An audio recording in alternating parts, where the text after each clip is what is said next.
Most students failed exam not because they are not brilliant, intelligent, or smart, but some of us or some exam candidates are not actually clever enough to knowing the areas of coverage for every exam bodies. You see, all exam bodies ask a way of which their questions are being patterned for candidates to write on. They have the way that questions, they have the areas of coverage in which the topics for each subject that questions will always come from. But most candidates, most students, they fail to know all of these things. So in my subsequent video, I am going to be giving us the areas that are peculiar to every subject. I mean the art subject alone. Hi, I'm Oluwaseun Jatons. I am a tutor and educationist and as well as an examiner. I have tutored various students and candidates in writing or to writing exams like WAEC, NECO, and JAMB. And I have helped students to get admission into various reputable schools across Nigeria. And I've decided to expand my niche to distant candidates that are of distant coverage. I've decided to make my class to be widespread across distant coverage for candidates that are interested to be a beneficiary of this class. But basically, this video or videos that will be uploaded on this YouTube channel that is displayed on the screen and other of our social media platform will specifically be for art students, art subjects, especially for the four important art subjects: English, literature, government, and CRS. And over time, I will decide to bring a mathematician that will take us on mathematics. So at the moment, I want to let us to know the areas that are very important in English. I want to take this moment to let us know the areas that are very important in English. I said it earlier that all these exam bodies, they have the topics, the areas that is expected for every candidate or student writing an exam to cover.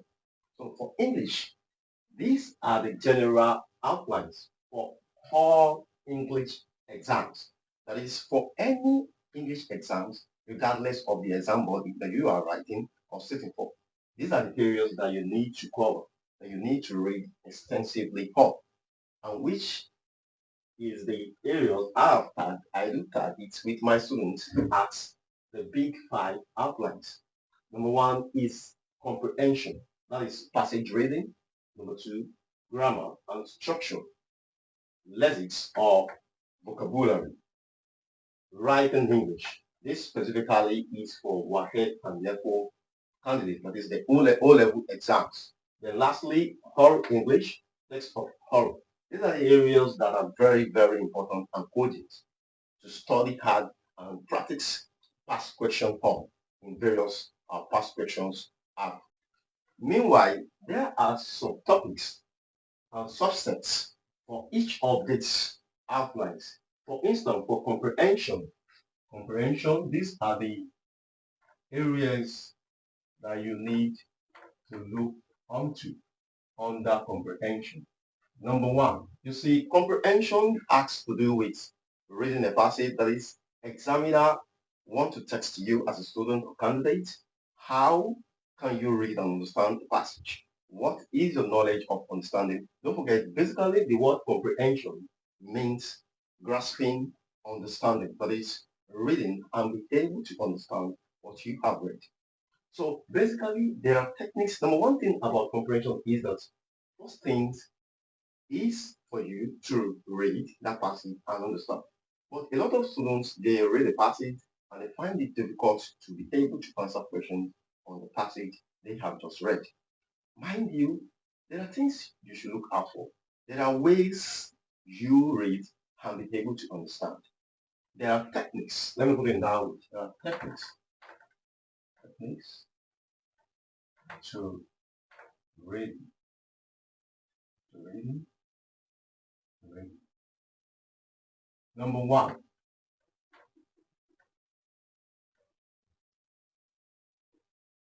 You see, for you to read a passage and be able to answer questions correctly on them, you need to have well of test reading. You see, a lot of candidates will just read a passage and they rush to answering questions. Meanwhile, some of them consider the time factors, but they need to read on time so that they can also answer other questions in other segments. But mind you, you need to be a fast reader, and there's what we call first reading.